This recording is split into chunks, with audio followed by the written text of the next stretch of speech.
welcome back, everyone. We are ready for our second panel on markets under pressure, ecofiscal tools, and climate disinformation. So ecofiscal policies like carbon pricing, sustainable finance, and others rely on transparency, something that came up in the previous panel, but also public trust.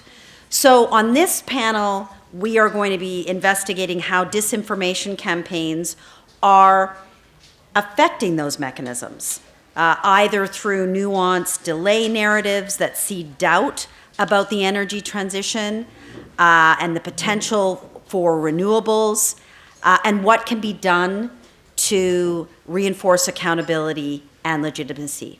So it's my great pleasure to welcome the moderator for this panel, Christopher Reagan, who's the founding director of our school, the Max Bell School of Public Policy, and the former co-chair of Canada's Ecofiscal Commission. So over to you, Chris. Thank you. Okay, folks. Thank you, Jennifer and Jennifer, for putting this together. Thank you to the Walrus. Thanks for having me. And I'm looking forward to this panel. This panel is about markets under pressure. Markets are central to ecofiscal policies, the using the market, whether it's carbon pricing or sustainable finance or other market-based policies. We've got three people today. You won't be able to detect my views on this issue because I'm just the moderator. Have you ever? That's misinformation. We've got three people here today, and I'm not going to read you their bios, but Kathryn Harrison at my far left, Andrew Leach at my immediate left, and Kathryn McKenna. Kathryn Harrison is from UBC, Andrew Leach is from U of A, Kathryn McKenna is, as you know, a former minister in the Trudeau government and is now the chair of the UN's expert group on net zero, and she just published a book that I hope will be doing very well. Oh, she's got it. She's got it. Very good. These three people have been thinking about and writing about and doing climate policy for a while. And in Canada, a lot of climate policy that has been thought about and written about and talked about and fought about and implemented and sometimes repealed is market-based policies, in particular carbon pricing. So that's what we are going to talk about. We had a conversation before this all started to decide how we're going to lay this out. So for about 45 minutes, we're going to go through two rounds of conversation. I'll just tell you what the rounds will be about. Round number one, Kathryn Harrison is going to talk about survey research. Andrew Leach is going to talk about economists and data. That's going to put you on the edge of your seat. And Kathryn McKenna is going to talk about... I'm going to rant. Is going to rant, apparently, about lessons from politics. That's going to be round one. They're each going to start with, 3 or 4 minutes, and then we'll just go where that goes. Round two is going to be Andrew talking about Canadian policy versus global policy and what we say and what we mean. Kathryn McKenna is going to talk about greenwashing and a new UN report and how that fits in. And Kathryn Harrison is going to talk about comparisons across countries on the difference between misperception and misinformation. And on that point, I want to say that I was going to ask a question in the previous session, which was, what is the difference between misinformation and a view that you don't happen to agree with in a contentious policy discussion? So what's the difference between misinformation? There are things that we are uncertain about, and you could have legitimate disagreements about various things. So what's the difference between misinformation and that? So I think that's going to come up in somewhere here. So let's start with round one, and I'm going to start with Kathryn Harrison on survey research. Hi, everyone. Thank you, Chris. So my research, much of my research for the last many years has been about carbon taxation. So I will reflect on that. But I wanted to start out by saying that misleading statements aren't new. in politics. Politicians have always put the best possible spin on their policies. They're most optimistic about how effective they will be. They tend to focus on the benefits rather than the costs and do the opposite with respect to their opponents' proposals. But the idea of carbon pricing entered Canadian politics in a way that I think three different things amplified the potential for public misunderstanding. The first is, we always knew that carbon pricing is a tough sell, especially the consumer carbon tax. The costs are visible and salient to consumers, and the benefits are delayed, but it's also an unfamiliar policy. The idea that this wasn't just about raising money to spend on green things, but to provide a price signal was novel for most people. And in that context, this idea that the government was going to give the money back, give all the money back, made a lot of people think, well, how's this going to work then? And what are they really up to? A second thing is the world of the internet and social media was a really important new context for the spread of misinformation about carbon pricing. And we heard a lot about that in the previous panel. And third, it tended to coincide with the emergence of populism. And in Canada, that took the form especially of right-wing populism. And that's a part, I think, of the idea of carbon taxation as a public policy that many of us missed. And I would say it's not just the economists who understated that. I did as well, even though I had lived through the debate in British Columbia in 2008. Because the misinformation about the carbon tax in Canada has a very strong partisan element to it. So research, public opinion polling that I've done with colleagues, especially Matto Mildenberger and Eric LaChapelle, we did an 8-wave survey from 2019 to 2023, asking Canadians in 5 provinces about their support for carbon pricing, their perceptions of the cost, their perceptions of the benefits.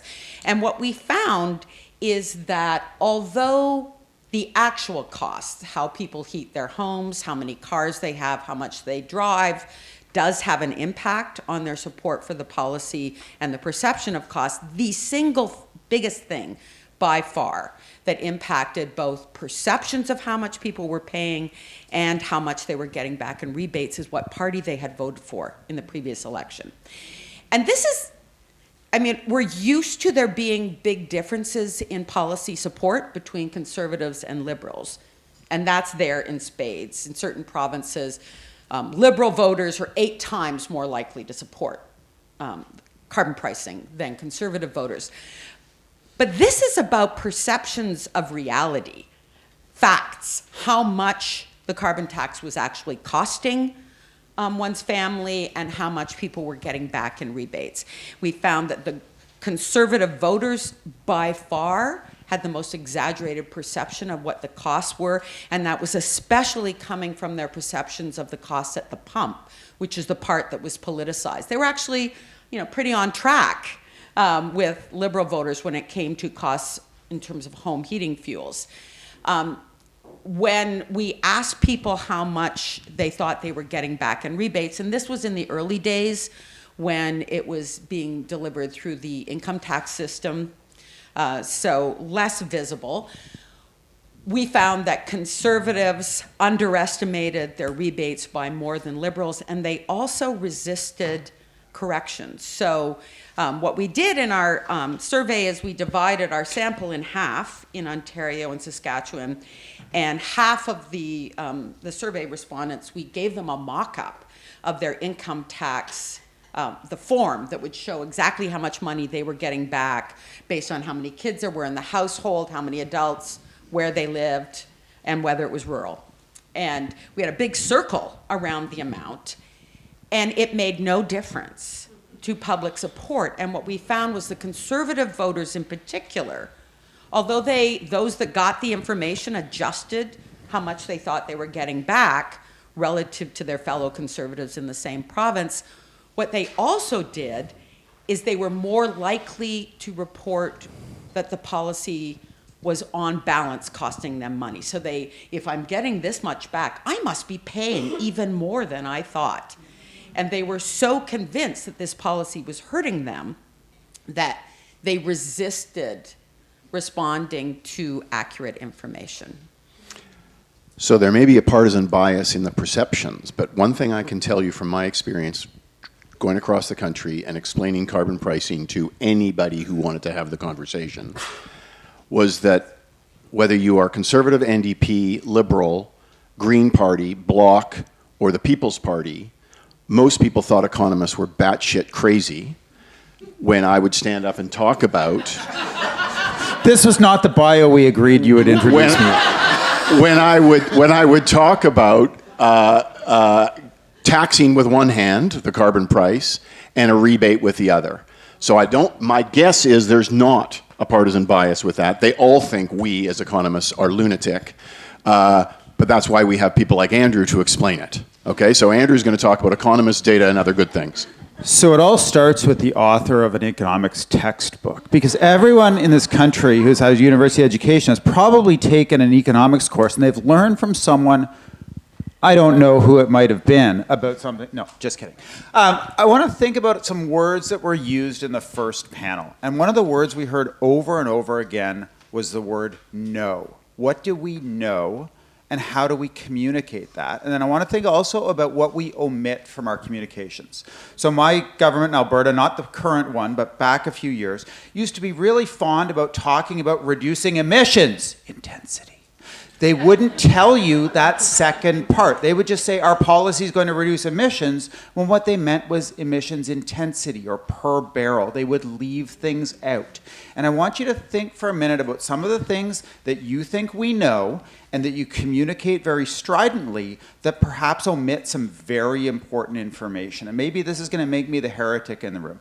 But I was watching as Kathy was talking about people getting back more than they receive, more in the rebate, quote, than they paid in carbon pricing. And there was a lot of nodding going on. And I'd ask you to think for just a second, what do you think you know about that? Do you know that it would be the case that low-income consumers get back more in the rebate than they paid for? Many of you are nodding, and that is incorrect.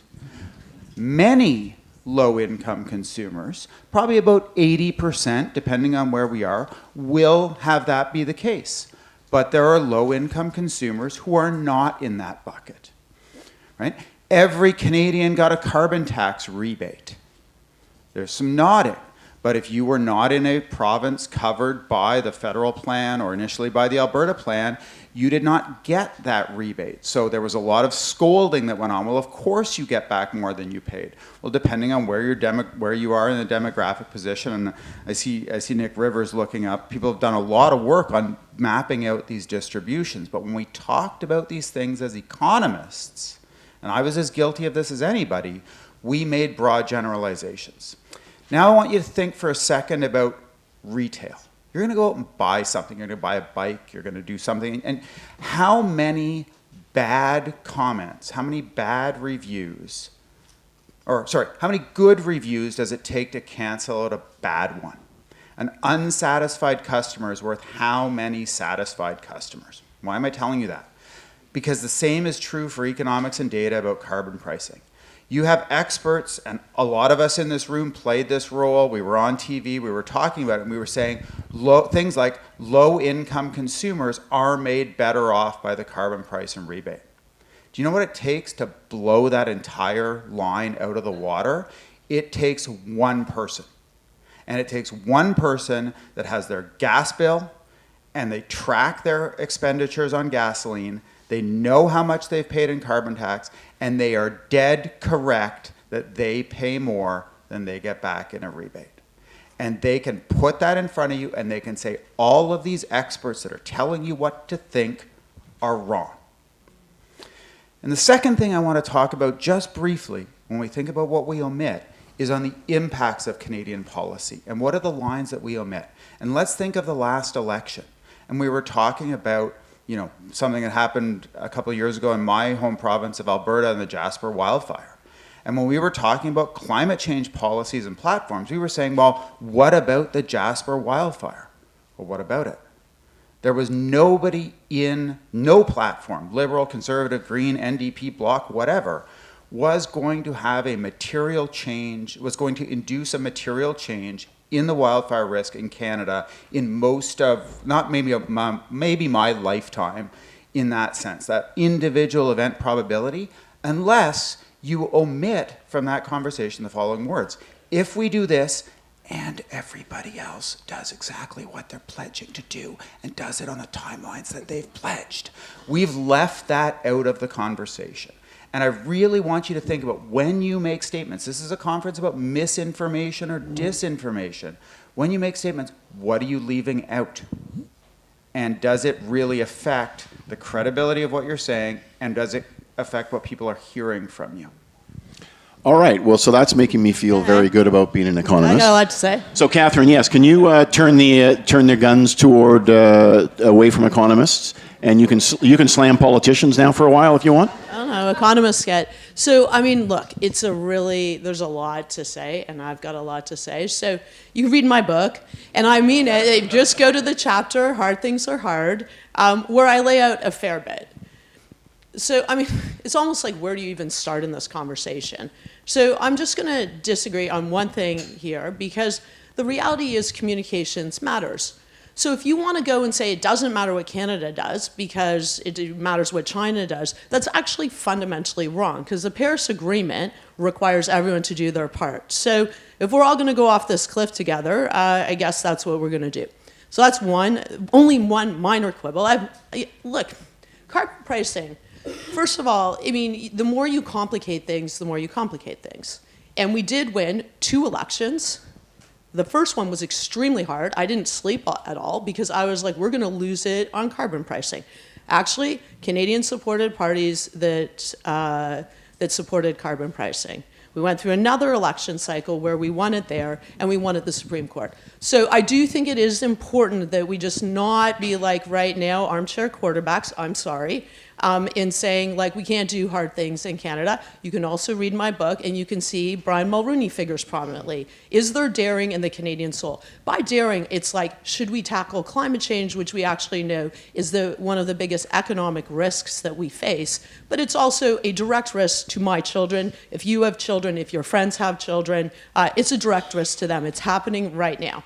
So, of course it's hard to do hard things, and that's why the chapter is called Hard Things Are Hard, and there's lots of blame to go around on carbon pricing, including with our own government. But I think it is important to note that when we came in, because a lot of people are like, whoa, that carbon pricing dropped from the sky. No. We were doing a climate plan, and 80% of Canadians lived in a jurisdiction that had carbon pricing of some form, a direct price, a tax, or a cap and trade system. So as I was tasked, and I'm not trying to defend myself because I don't give a shit, I'm out of politics now, but I do want people to actually work on facts. And there's a lot of misinformation even on why did we do this, or what happened, or, the reality is I was tasked to looking at what provinces were doing and creating a national climate plan. If I wanted to do it differently, I could have said, oh, okay, who has not done the work on climate? Alberta and Saskatchewan, you're going to have to go do the work, and we're going to allocate emissions, and you guys are going to have to reduce your emissions by whatever the target is right now. That's fair. But we didn't do that because that seemed unfair, because we rely heavily on oil and gas, who are the biggest purveyors of misinformation and disinformation. As my expert group report set out criteria, and they were like literally the poster case. I didn't even have to go far. I did my report as like, have you committed to net zero? Oh, okay, yes. Do you have interim targets? Oh, no. Is your emissions, are they going up or down? They're going up. Is your money going to dirty or clean? It's going to dirty, despite making historic record profits, largely because of Russia's illegal invasion of Ukraine. And you gave it back. Who did you give your profits back? Large bonuses to fat cat CEOs. I'm from Hamilton. We don't like that kind of thing. And also largely American shareholders. While we demanded subsidies from Canadian taxpayers to pay for the pollution this caused, that's not even the impacts, that's just the pollution. And then they are the major cause of climate change. So I don't know, the point of all this is hard things are hard. And I worry, are we prepared to do hard things? And carbon pricing was hard. Do I have any regrets for doing it? No, because I had to get a climate plan that would reduce emissions only by 30% because I wasn't willing right away to make a target that we couldn't make. And I took a lot of flack by Elizabeth May. You can read about how we were on the swim team together, the Parliamentary swim team. We'd go to the Chateau Laurier, and it would be 6 a.m., and she would go and literally lobby me in the pool. And I'd be like, I would go underwater for a whole length to just get away. I love Elizabeth May. She is a good ally. But I was like, okay, Liz, we got to actually meet our promises. So making things up here and then not doing them is a real problem. So obviously carbon pricing was an obvious thing to do because 80% of Canadians had this. And we made it. Why did we give the money back? Because I was 100% sure there was no way I could sell it if we didn't give the money back. And PMO, I had to fight a real fight. They would bring up memorandums to cabinet, and if you know these, and I would have said the money is going back, we'd have drafted it that way, and they would change it. I'd be like, no, sorry, I'm not doing this if we don't give all the money back. Yes, it was in jurisdictions where we had to be the backstop. Yes, yes, yes. But try in politics to super complicated comms. That is a number one way to lose it. And it was really challenging. And then, of course, we lost provinces. And I want to say one thing, because I just want to counter a lot of disinformation that goes around. So we now are talking about a grand bargain. And you might be like, why is this relevant? Oh, because if you want to go back to 2015, we had Rachel Notley on stage with who? Murray Edwards. Anyone know who Murray Edwards is? CEO of CNRL, but we had many other oil and gas companies. We had economist Andrew Leach was there. We had Indigenous leaders and environmentalists.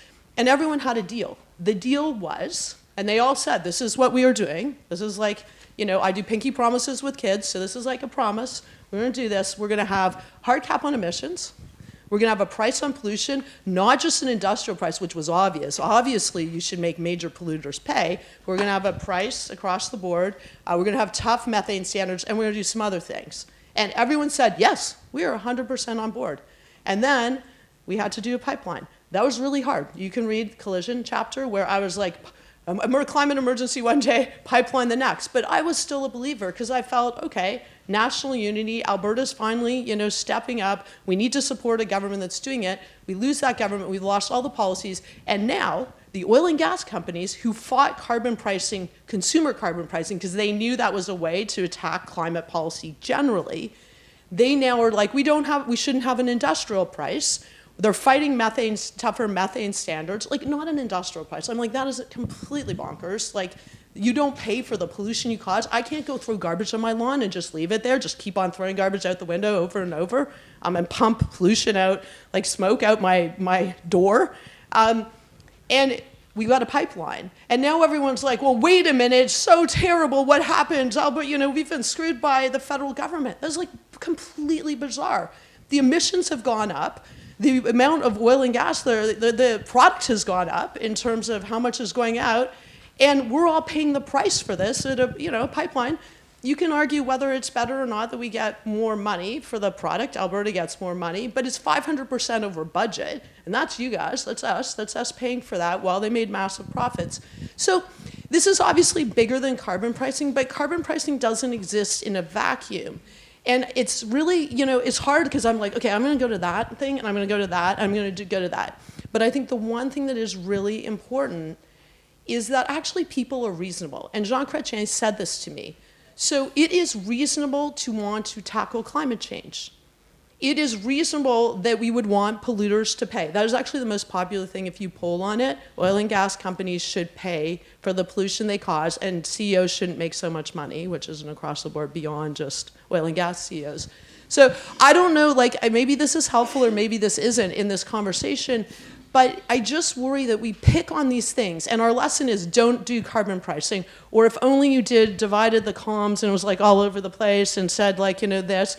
The reality is Doug Ford, Scott Moe, Jason Kenney at the time, you can take the current premier, and I'm missing another conservative. Who am I missing? Win a prize? I don't know. Andrew Scheer? Did you mention him? Well, yeah, it was federally. It was Andrew Scheer and... Manitoba. Oh yeah, Manitoba. Well, we kind of did a deal, and then they were like, "We're not sure we want a deal." I was talking to David a lot about this.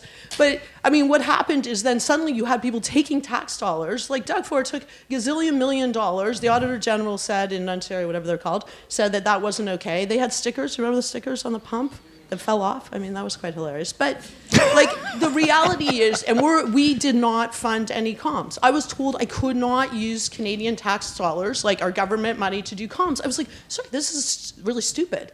And they said, well, we're not like conservatives who did the economic action plan.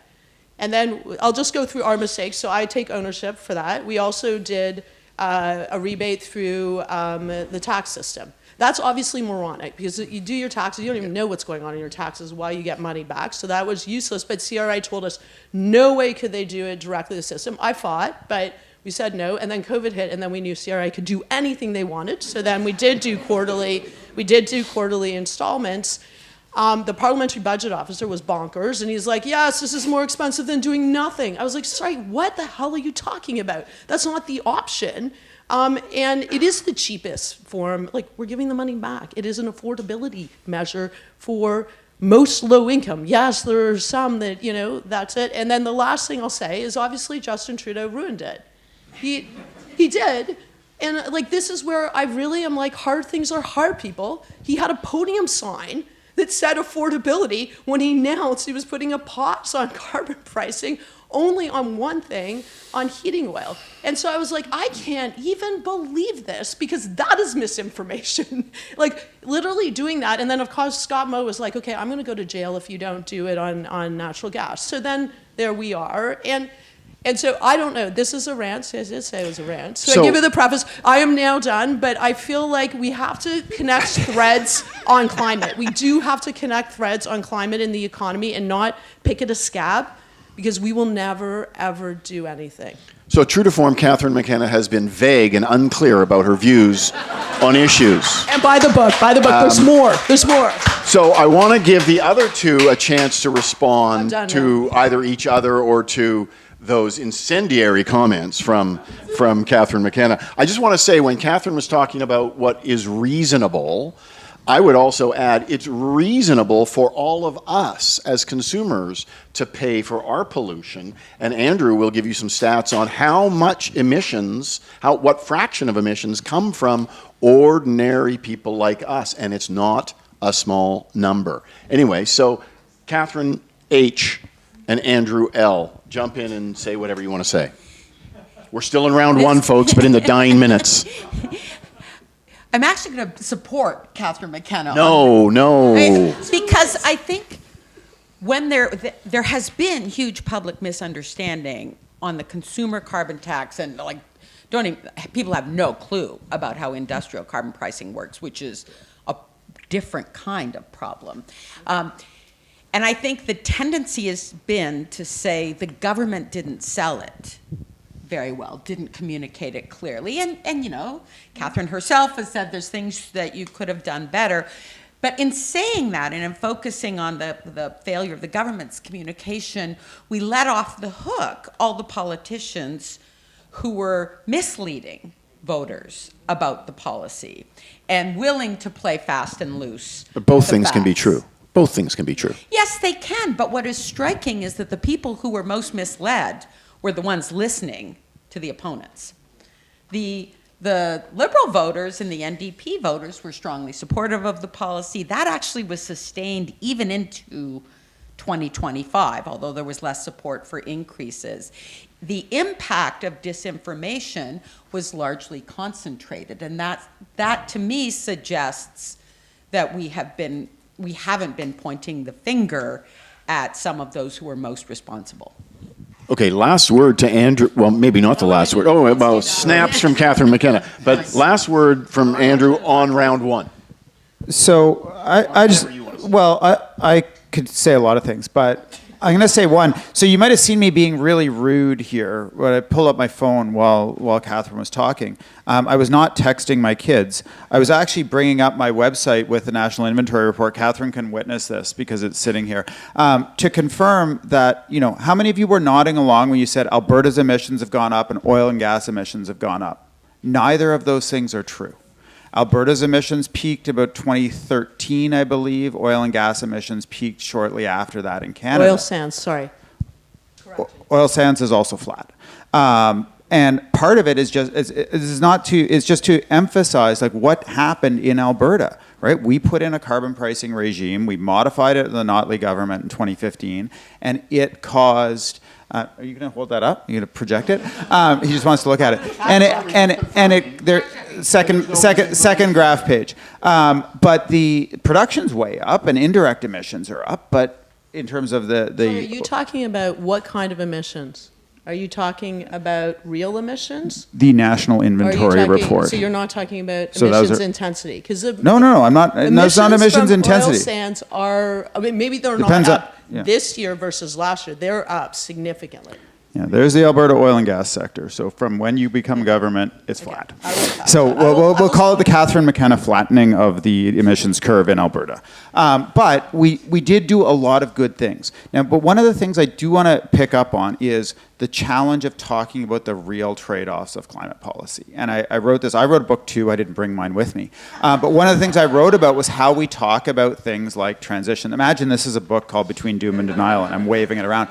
I wrote about a miner that I met during one of our town hall meetings, and he stood in line for like 45 minutes to talk to me, and all he did was come up and shake my hand and introduce himself and say, "I work at the Sheerness coal mine," and I just want you to know that I'm here. That's it. I just wanted you to know that when you're talking about that, there is a real person, not a rounding error in a spreadsheet. And one of the trade-offs, and you say hard things are hard, I want you to think about some of those hard things. And I remember Premier Notley on the coal phase-out being asked directly, are you prepared to be there at the end of the day on Friday afternoon when they lock the gates and say you don't have a job anymore? Right? Fundamentally, is that what you're prepared to do? There's no just transition, there's no whatever for most of those people. The person who owns the home hardware in Hannah, Alberta, where the coal mines were, they do not have a plan. They do not have another option. They don't get to take their business and pick it up and move it to Lethbridge because there are solar panels there. And so there are real trade-offs. There are real cases where we talked about the heating oil. I mean, my family's from Atlantic Canada. There are real trade-offs being made there when the oil price spikes and people are forced to, there are heat pumps everywhere now, but that is a real affordability implication. And I just want to, and I know I'm maybe the heretic on this panel, but I want to encourage you to remember that there are distributional effects, there are real trade-offs, there are people, like these things are hard for a reason, because you're asking people to sacrifice industry jobs, paychecks, et cetera, to pay more for energy, to pay more for fuel, to pay more for such and such, to invest in new capital, to change their business lines. You are demanding real trade-offs. They're hard for a reason. So that's the things I want you to keep in mind. It's not something you can just push off and say, well, this is easy. We just do this and everything will be sunshine and roses. And if you don't think that, don't think about the oil worker with their $150,000 truck and sled on a trailer. Think of the person who runs Mitchell's Sandwich Store in Fort McMurray. Right? What is the plan for the family that's run that business for generations? Okay, so that's the end of round one. We're just going to take a 30-second break from our sponsor. Mitchell's Sandwich Store. That was good. Sorry. The sponsor, or one of the sponsors, is the Max Bell School of Public Policy. The book that Andrew made reference to, called Between Doom and Denial, is the first book, because he was the inaugural McGill Max Bell lecturer, which is a lecture series that we started 3 years ago. And everyone has a set of lectures in the fall and a book that comes out with it. So look online to find his book, because it really is terrific. Between Doom and Denial, published by Sutherland House. And that is the end of our commercial break. Now we're on to round two. So we're going to start with Andrew. Canadian policy versus global policy, and what does that all mean?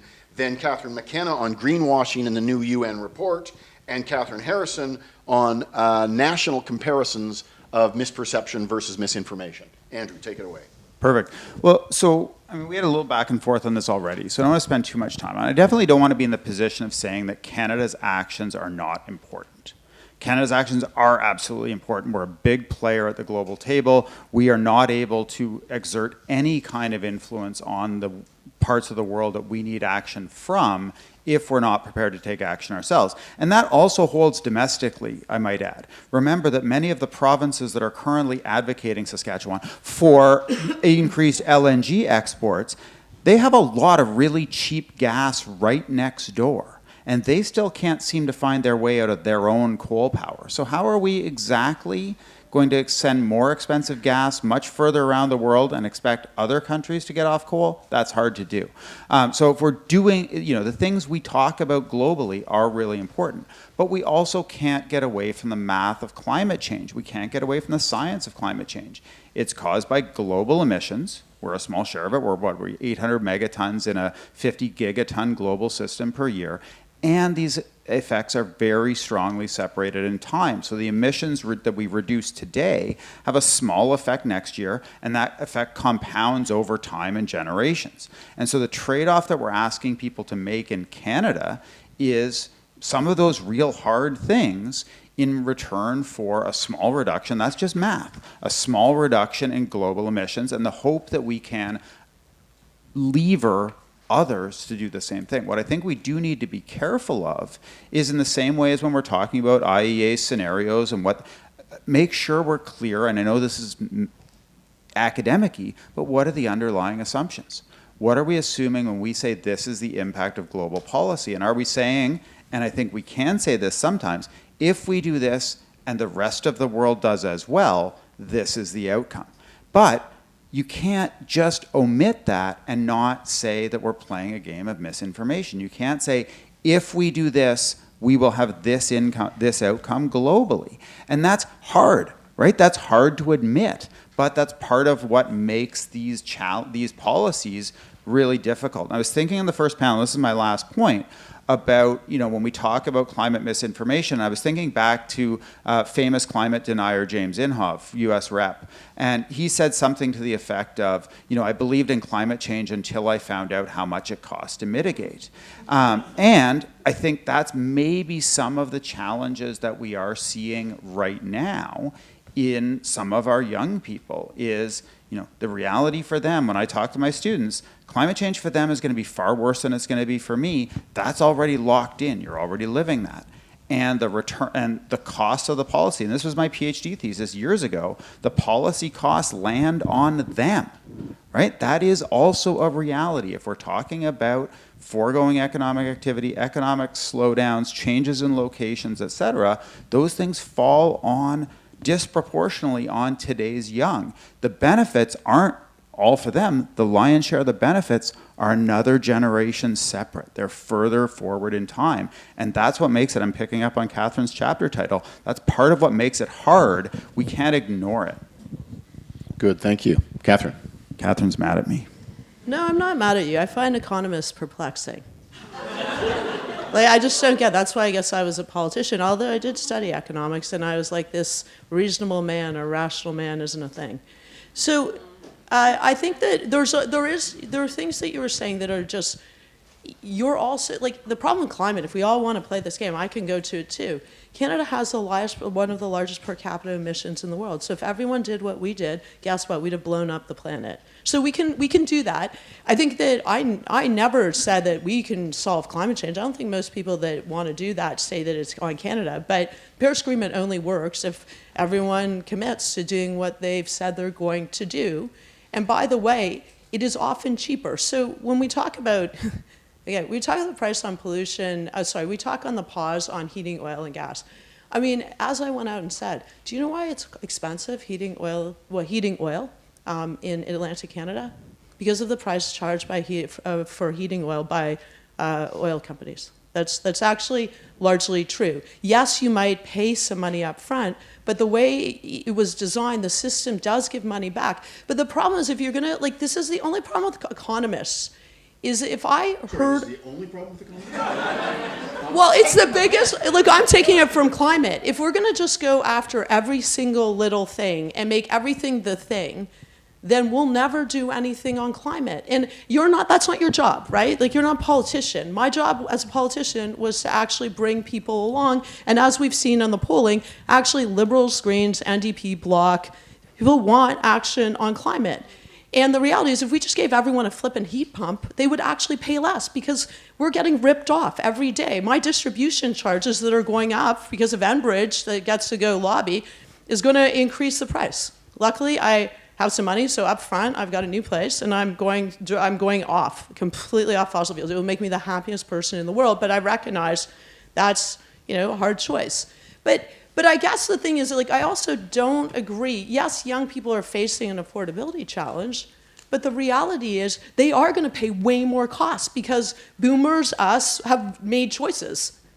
Like, we've made choices to continue burning fossil fuels when we could have made other choices. As I said to Pierre Poilievre, and it did get large reception on social, so I'm as bad as everyone else when I did the clip, but I was like, oh, you're worried about the costs?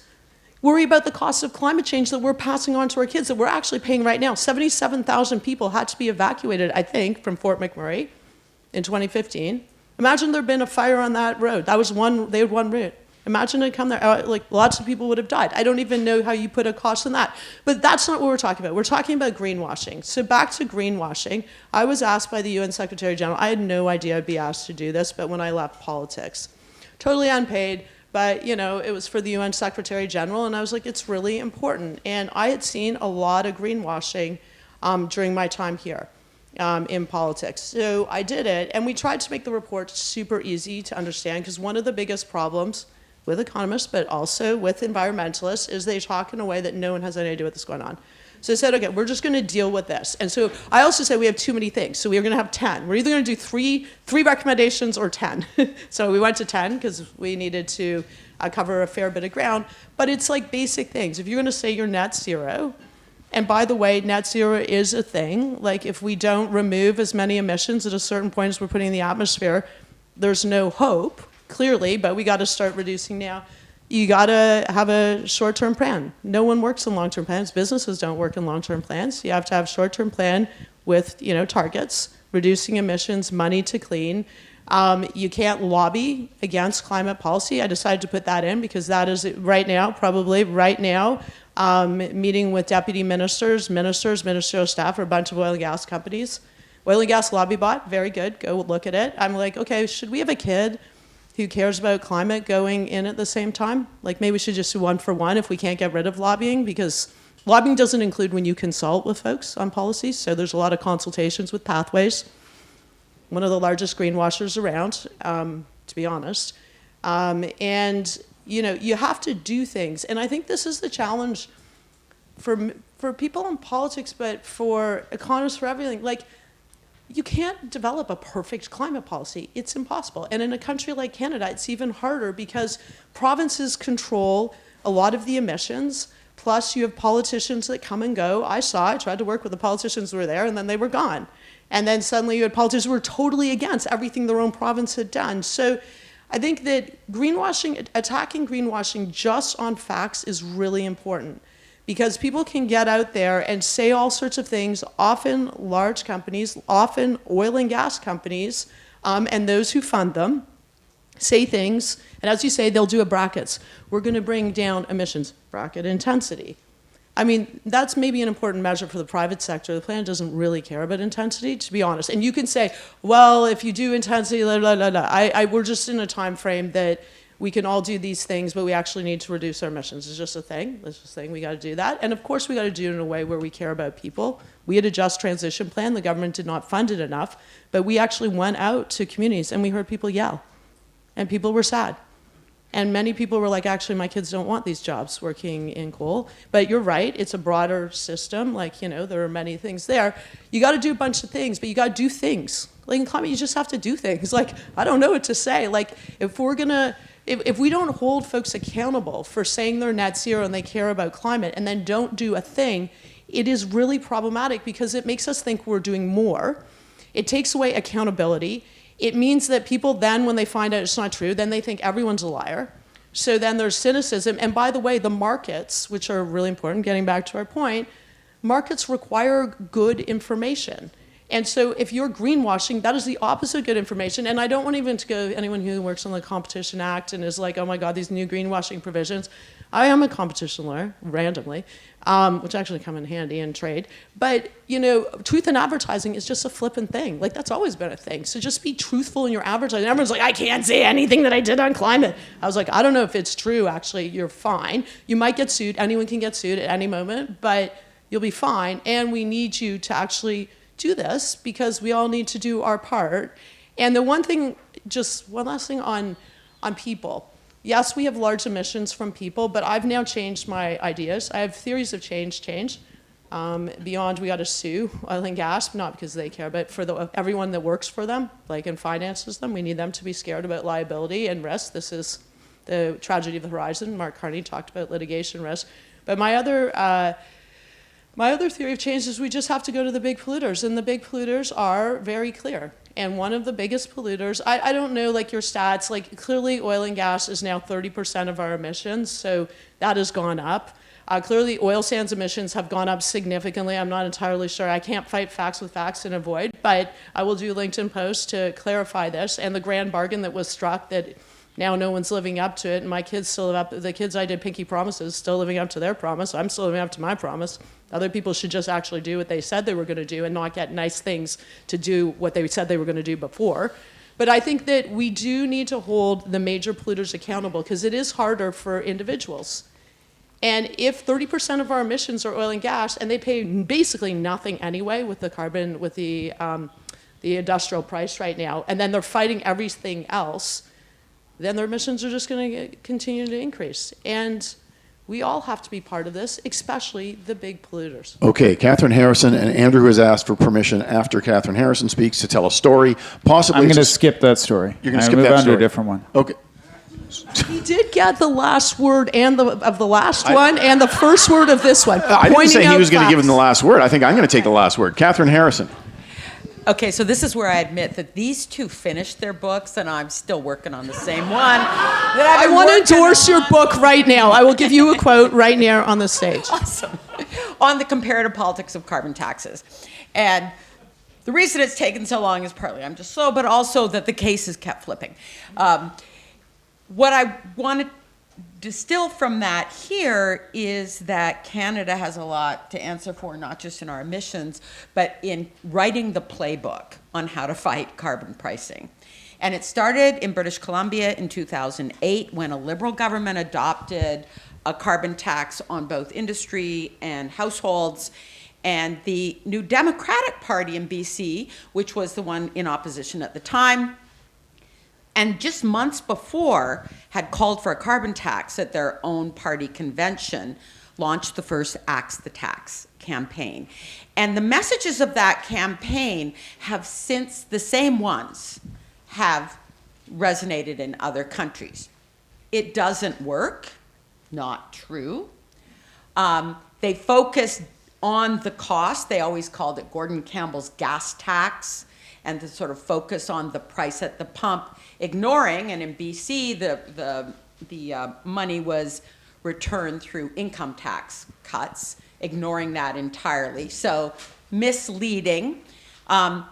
It's unfair to you. And there's a lot of different versions of that out there, kind of tailored to whoever one was speaking to, typically misleading, if not out and out correct. And I had a fourth one, which I'm blanking on at the moment. That then traveled to the 2008 federal election in Canada, was picked up by the federal NDP and the Conservatives running against Stéphane Dion's proposal. Within months, it was in Australia. The Canadian Conservatives were talking to the right-of-centre coalition parties in Australia. Same lines. Instead of great big tax on everything, it was big tax on everything. Similar memes in social media, then to Alberta, then to the federal government. What's interesting is that there have been attempts to use some of these same messages in politics in Europe, and the two European cases that I've looked at are France and Ireland, and we all know about the Gilets jaunes, but they actually still have a carbon tax that is comparable in price to what we have in Canada. And the difference in both of those jurisdictions has to do with their electoral system. In in systems that there is a stronger tradition of parties working together because they have to form governments, they tended to collaborate. So when I was doing interviews about the Irish carbon tax, I was meeting with a staff person who had been the lead for one of the parties, I can't even remember who, in the commissary of the legislature. And his counterparts from several of the other parties came along and said, oh, can we join you? And sat down and had lunch with us. There was a lot of potatoes involved. And all got along and had worked together to advance legislation. Now, that's seeded by our political institutions, but I think that doesn't mean that we couldn't do better. And it doesn't mean that the politicians who've been taking advantage of those misleading and outright false lies couldn't do better. Okay, 1 minute from Andrew Leach. Perfect. I want you to think about two policies, speed limits and income taxes. How many of you would say you're supportive? This is audience participation. I'm supportive of speed limits and income taxes in general terms. Now, what if that income tax is 85% of your average income? How much are we making? 85% of whatever you have now. 95%. What if the speed limit is 10 kilometers an hour? The policy details matter. If they put that speed limit on bikes, I'm way against it. Why I'm bringing that up is to remember that often we talk about carbon pricing like it's a policy, like it's something that somebody is supportive of, and that the number doesn't matter. And we talk about emissions caps as though the number doesn't matter. So I was in the room when the grand bargain was negotiated, or a lot of part of it in Alberta, and I'll tell you what was on the table there. An oil and gas emissions cap. We can emphasize, we say hard cap. It wasn't actually a hard cap. It was a soft cap that would have allowed emissions to grow to about 140 million tons per year. So about 40% above where they are right now. So yeah, did they agree to that? Sure. Did I support it? No. What was the carbon price that was on the table at that time? We were talking about going from $15 to 30. Trudeau government had just been elected. 50 wasn't on the table. 95, 170 certainly wasn't. So I think we do need, I don't want to be too heretical here, but I think we need to be careful that when we talk about a policy, people don't agree to a policy with whatever parameters are attached to it forever. And some of the policies we're talking about today, if I would have stood up in that room or in any room in Alberta in 2015 and say, we're going to have an economy-wide carbon tax, we're going to have a coal phase-out, we're going to have the largest renewable power development in the country, we're going to have this, that, and the other thing, people would have told me I was insane in 2014. They probably did for other reasons, but I think we need to remember how the policy baselines have moved as well when we talk about what people have and have not agreed to. Okay, We've lost most of those. Just to admit, we now have oil and gas fighting an industrial price that is Alberta. So let's just be clear. At $95 a ton. An industrial price that is actually, they are making money by selling the credits. Anyway, it doesn't matter, but they're really doing nothing. And the grand bargain, whether we quibble, yes, the price goes up because we know, as economists told me, price has to go up to have an impact.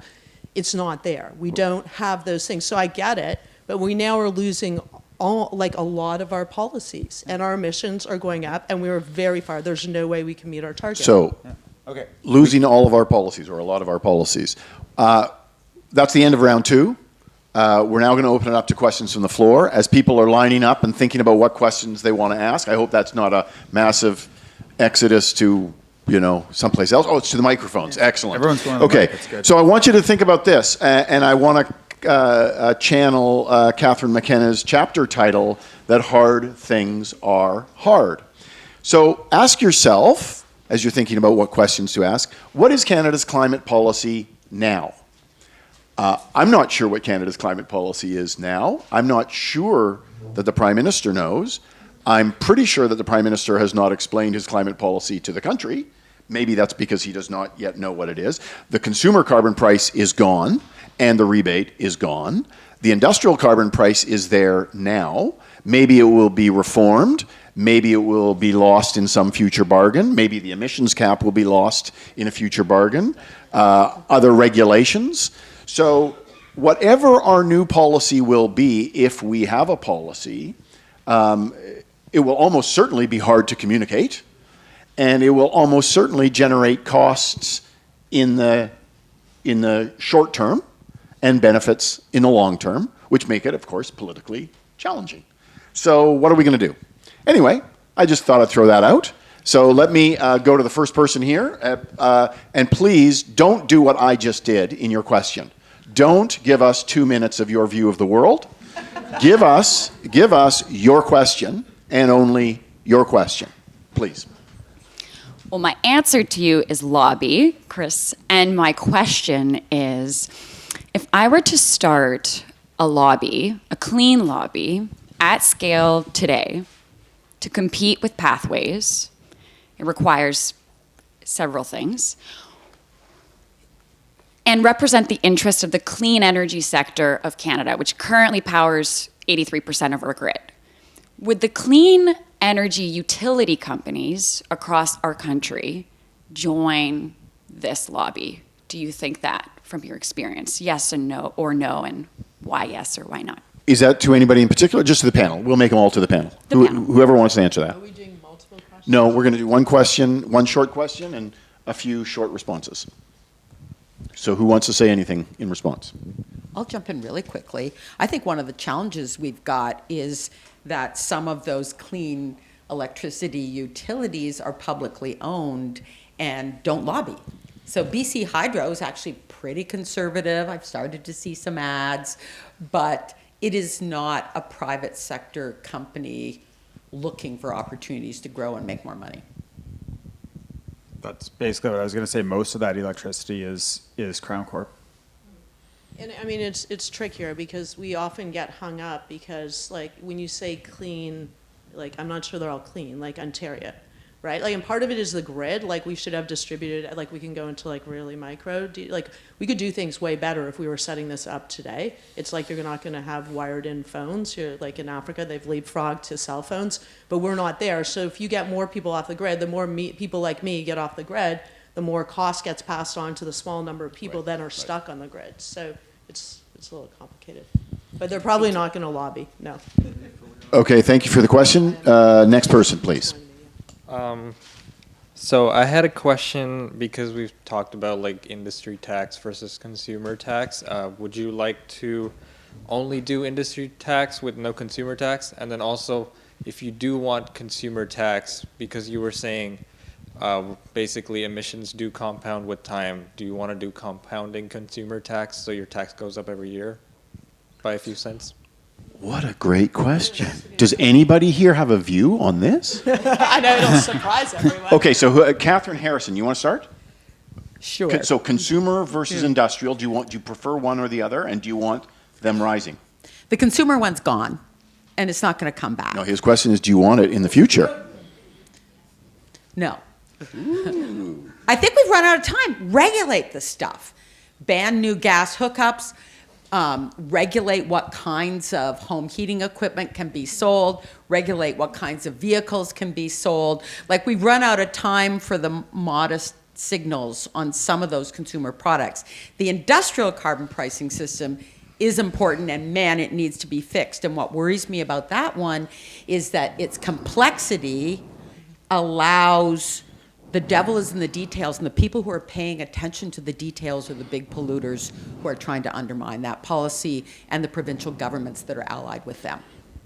Andrew or Kathryn? I mean, I laid down in traffic to get a consumer carbon price in Alberta. I think that's the starting point. And I think for some of the reasons that Kathryn outlined was the attack was always all emissions cause climate change. Why are you leaving some of them alone? And that attack was going to be there to undermine any actions. And I think it has to be an all of the above policy. And I just don't feel like the regulatory hammer, I mean, we're seeing it now with some of the policies. They're easy to talk about and easy to say we can wave a magic wand, really hard to implement and even harder to do federally. I've got this motto, like, does anyone know Edith Piaf? Je ne regrette rien. I'm like not, however, like, you know, look at what happened. And by the way, conservatives, progressive conservatives supported my policy. You can see Like, you know, I went to George Shultz because Brian Mulroney told me to go talk to George Shultz. He was Secretary of State under Ronald Reagan. He was the head of the Bipartisan Climate Committee in the U.S. I got Arnold Schwarzenegger to do a video for me I got to say, like, carbon pricing terminates climate change or something. I know. I thought it was cool. I was trying to do everything I could. You can read my book. Like, every night I'd be like, okay, what can I do? And I knew I needed to go to conservative men.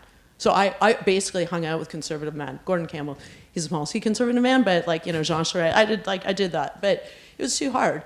But the thing is, people are paying the price. Like, this is why it is kind of stupid, right? Like, obviously, people are going to pay the price some way or another. I don't even mean the cost of climate change. We're all paying the price, and it's increasing all the time in lives and infrastructure and risk. But it's like the price. Like, regulation is the price. But I would give everyone heat pumps. I would do, for consumers, I would actually just give, like, I would take the industrial price. I wouldn't give them credits and all this bullshit thing that is, as you say, like, I helped design this, and I don't even understand it, and all I know is I'm told that oil and gas companies actually has zero impact, that when they do their annual reports, they say that it's inconsequential, and then they actually are making money from selling credits. Maybe Andrew can tell me whether that's true. That is certainly not what Kathryn McKenna as minister was working for. So I think these things are hard, but big polluters have to pay for the price of the pollution. That's like a basic go. And when I did do carbon pricing and I go to classes, I realized that we won when I said, should it be free to pollute? And then every grade 4 student is like, no! I was like, that's when you get to the good comms, but you can then take it apart if you want to go after it. But I do think that I don't think it would have been a big fight if we were to say we weren't going after consumers on the price. I had just inherited with 80% of the population. So I was like, okay, here's a policy that will actually get us real reductions, 8% towards our target. So I think big polluters should pay, and I think small polluters should pay. Last time I looked at Andrew Leach's data, it was something like 58% in 2023, 58%, write this one down, of Canadian emissions come not from big polluters. 58% of emissions are coming from us and small businesses, 58%. So have an industrial carbon price because the big polluters matter, okay, and redesign or reform that system so that it is working more effectively. And I think the government is working toward that, I'm guessing. But don't exclude us. And I would argue both economically that's a good policy because it will actually provide all of us with an incentive to reduce emissions. And I would argue that politically it's a good policy because it means Sorry, did you miss the last 10 years or this No, conversation? I'm coming to that. Politically, I think it's a good policy because I think it means that all of us view ourselves as part of the solution. It's a problem that we're all contributing to, so we should all be part of the solution. You should start some sort of large think tank that would advocate for these ideas. We could. Have you considered that? Politics on this platform. Let's just go back in time. How long did it take in this country to get free trade? Now, I realize that it's encountering some challenges, okay? But it took a long time, let's say about 100 years, okay? Not quite, but almost.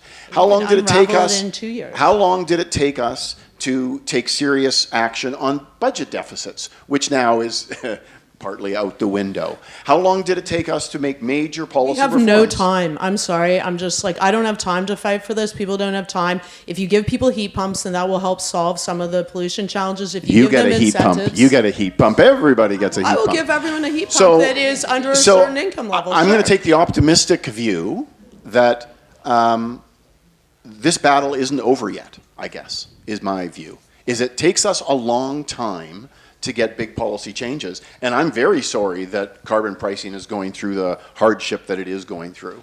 But I think we keep trying. Now, this government may not do it, but this government may end up imposing much more costly policies, at which point there may be a political backlash on that, and then we may end up having nothing 10 years from now, and then maybe we'll be asking again, well, maybe we should dig up that idea of carbon pricing. Maybe. Next question. This is Jennifer. from Jennifer Smart, who is watching on YouTube. People in their 20s, many of them get their in-depth news in podcasts of their own choosing. How many of these podcasts provide an alternative popular to the mainstream media? Anybody? I mean, I would say all of them are by definition alternatives to the mainstream media, or almost all. The worry that I would have more there is that you get to select voices that you feel comfortable with. You get to select, it's not you turn on your car and whatever's on CBC radio that is, infuriating you in the moment. It's you don't have to face that. So I think that's more the challenge than whether it's mainstream or it's that you get to really choose and curate the voices to kind of come in behind you and say whatever you're thinking is the right thing, and that then the algorithms are going to feed you more like that. And I think that's more the issue, that you get that confirmation bias just plays in overdrive. Yeah, Anything else? just the lack of independent media is a massive problem, and the fact that we have like tech bros who own these, platforms that they have their own, ideology there, and they're just pumping misinformation and disinformation every minute and driving, folks to podcasts. And I worry about that more broadly, about democracy, and democracy and climate are not unlinked, but it's a real problem to get real things, real information out there. Next question. Yes, Monica Furl. I've been working the last 30 years in the coffee industry, which is quite an interesting microcosm of what we're talking about here. The last 15 of those years working on carbon, climate, coffee, emissions reduction, and this is an industry that everyone says that they want to become net zero, and their very future is going to be directly threatened by climate change, and yet it's mostly been smoke and mirrors. And it's running us into the brick wall, I think, that Kathryn is talking about. So my question is about, yes, trade-offs, Canada's responsibility, and I agree Canada's not going to solve the world's problems, but I find that the best way to make change is to provide a good example. We are the number 4 per capita polluter in the world, and in this rich nation, I think we can do better. So trade-offs. The question, yes, hard things are hard, but if we do nothing, hard things are going to become impossible. So I guess the big question is, if that shop in Alberta doesn't have a plan B, why do we not have a transition plan in place? We've seen this coming for the last 40 years, and I think, and where is the political courage to be responsible and make the choices that we have to make? Okay, who wants to take a shot at political courage? I mean, I would turn it another way, and I would say that the types of things that we envision about talking about just transition plans or what have you, and I write about this in my book, is if we think that government policy can create new industries that drive the kind of value that you see in a place like McMurray and Mitchell's Sandwich Shop, do it right now in northeastern New Brunswick. Right? Do it right now in rural Nova Scotia. Do it right now in Manitoba. Right? You don't have to wait. And, right. I think we tend to put these things out as saying, somehow that the government will be able to move these pieces around on a chessboard and pick people and their families and their small businesses and their jobs up and move them around. And often things happen very quickly and in ways that we can't control. Not everybody is the same in those communities. Second thing I'll say, and to Minister McKenna's credit, or then Minister McKenna's credit, we had a federal program on just transition. The federal program on just transition for coal, for Alberta, kicked in after the last coal plant had already been scheduled to shut down. Because it happened that quickly without, it's a hard thing to manage when you're dealing with private sector companies that are going to make their own decisions. So I think both of those things, I would be very careful of promising that we can create, a new sandwich shop for the Mitchell family in where? Yeah, I also don't have a guarantee for my future economic Absolutely. stability. Absolutely. The price of coffee is going up. We don't talk about that but very much, but it's related to climate change. Because often. coffee is impossible to produce now. But I just want to raise something like, where's the just transition for the sandwich shop that will have to relocate because it's burned down, their community's burned down? Like, there is no discussion of that. Look, I'm totally for a just transition for worker and jobs. We've had what do you call it? When, like, in different industries where they've had to transform really quickly and people have lost their jobs. And I often got that at the cabinet table.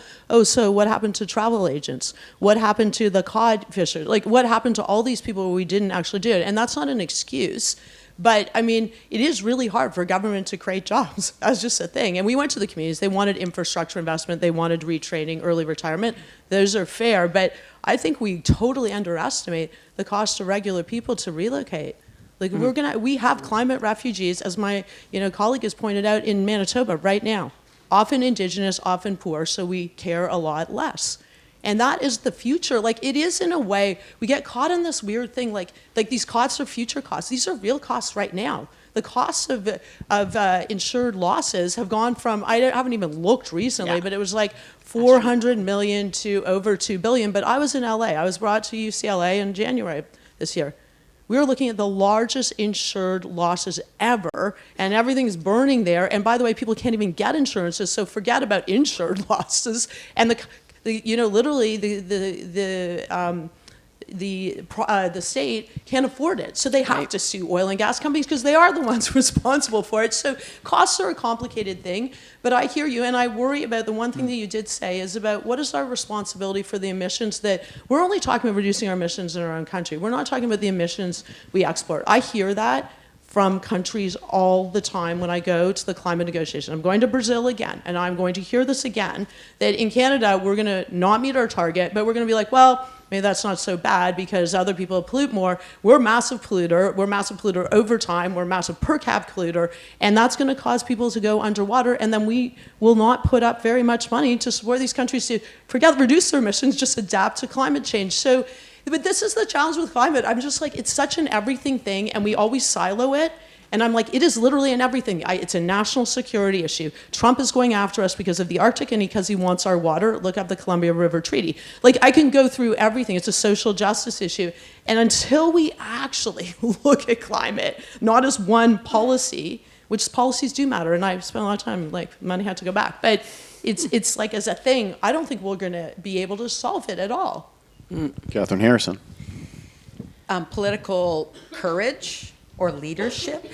So in the cases that I look at, and there are 6 of them around the world, there were very clear moments of political leadership that were critical to getting tough policies adopted. And some of those folks got lucky. Gordon Campbell got reelected thanks to the global recession, not thanks to his carbon tax. Others lost their jobs. They were just beheading their political leaders left and right in Australia over their positions on climate policy. And that has left me thinking about something, and this will be my contribution of heresy to add to Andrew's. We blame the fossil fuel industry, and we should. They have so much to answer for. They have led to misunderstanding and climate denial and so on. But one of the things that worries me is that for climate advocates pointing at the oil and gas industry as the villain may have undermined regular folks' willingness to accept change in their own lives. The biggest challenge with Canada's carbon pricing was not the industrial carbon pricing, it was the consumer part, because everybody saw this as a moral issue, and how dare you blame me, and this is unfair to me. And, there's something to that. We don't get to choose how our electricity is produced. But I do think that leadership is still going to be touch and go unless we find ways to back those leaders up when they do the hard things. I would also say the consumer carbon price was a victim of a drive-by shooting. The Russian invasion of Ukraine, which contributed pretty seriously to the inflation post-COVID, wasn't the only thing, but it was a major thing. If we had not, I venture the non-testable view that had we not had the inflation that we had in 2021, 22, 23, then it would have been much harder for Pierre Poilievre, as a very effective communicator, to link the two things. And so that was hard. Yes, you want to say something? Because then we're out of time. So I'm going to actually cut the questions off because I've got to turn this over and I'm going to give them each 1 minute. But you say something on that point. As we're talking about Gordon Campbell and the BC carbon tax or Rachel Notley's Alberta policy, that these things are like massive changes. The federal carbon price initially, these are massive policy changes. And then we went from that to a thing where we were just taking that for granted every year, that that's how much the carbon price was going to go up. And we didn't communicate them the same way. We didn't talk. We just said, oh yeah, everyone signed. And I think that's maybe when you think about what enabled the drive-by shooting, it was just, we're going to have this annual thing. And and it's just going to go up. And there was no push. There were limited sort of reinforcement behind it. It was just like, that's the default. And put yourself in the frame of, that's a massive policy change, big economic policy, big energy policy that we're putting in place every single year or had committed to. Okay, I'm going to get the hook in 1 minute. I agree. Okay, so I'm going to ask each of you for a very snappy, pithy, 20-second, whatever you want to say in 20 seconds that you want these people to walk away with. Kathryn Harrison, number one. I'm intrigued by some of the things we were hearing in the last panel about how do we combat misinformation, how do we call it out, how do we regulate that, and the other thing, because I think I have 10 seconds left. Everybody always calls me a Pollyanna when I say this, but politicians don't have to lie. So maybe we... Oh, that's just outrageous. Okay, we're gonna end with Kathryn McKenna. So Andrew Leach. I think be careful about what we think we know. And the next time you use the word know, we know that. Ask yourself, is there uncertainty around it? I feel like this is a hard one. I mean, one, be brave. And actually, I see a lot of women being brave, often at the cabinet table, at the boardroom table, at the negotiating table, in the communities, on the streets. I'm not saying men are, but 2.5 times women are more likely to talk about climate change, to act on climate change, to do things. So I think that's one. But I think we also need to do 2 things. We're going to have to regulate social media. I don't know where this is going. There's zero chance you can land carbon pricing. Read my book, The Attacks. I didn't even get into that, but the misogyny and climate denial and the increased numbers that went the day pricing went in, it was bonkers. People have done studies on this. And 2, we need to hold politicians to account, including for personal attacks and misinformation. And if you can't do it because parties won't do it, then in the House, and I've said this to folks, we had all the parties, everyone said that we could have a personal charter, that you agree. As a politician, you are not going to lie, and you are not going to do personal attacks that then you clip to put on social media to then be amplified by bots and algorithms, because then you can't do anything. And this is, I'm just like, I tried. And I'm actually kind of a pretty reasonable person. I wasn't coming from the environmental movement. I did everything. I was like, okay, I'm going to go to conservatives. I'm going to get, I'm going to get Arnold Schwarzenegger. I'm going to do those things. And I paid a personal price. I didn't care. I was in politics to do things. But it is not reasonable to act, people to step up in the arena, to get personally attacked, to get their policies attacked, when you're just trying to do the right thing, which is tackle climate change. So I think if everyone in the room, and I know I took too much time, sorry, but I do think people need to support climate action in a whole range of different ways. And I think the PKU thing's always going after, this is not right, this isn't good, will get us literally nowhere, because climate is an everything thing, and it's an across the board, and we're going to have to just move, and it's not going to be perfect, but you got to do stuff, and you can't always go back, and it creates uncertainty to the market, but it burns people out. It burns people out like me, but it burns young people out. Because for all the young people who are worried about affordability, there's as many young people who are worried about climate and think that we suck, and we are selling them out because we cannot do things. Okay, be brave. I want you to buy Andrew Leach's book, what's it called? Between Doom and Denial. I want you to buy Kathryn McKenna's book, Run Like a Girl, and I want you to buy Kathryn Harrison's book that will be called... Oh, I don't know. Oh, great title. Great title. Thank you. Get them to write Please the book. thank all of these folks. On carbon pricing ever. Thank you very much, you three. And Jennifer, over to you.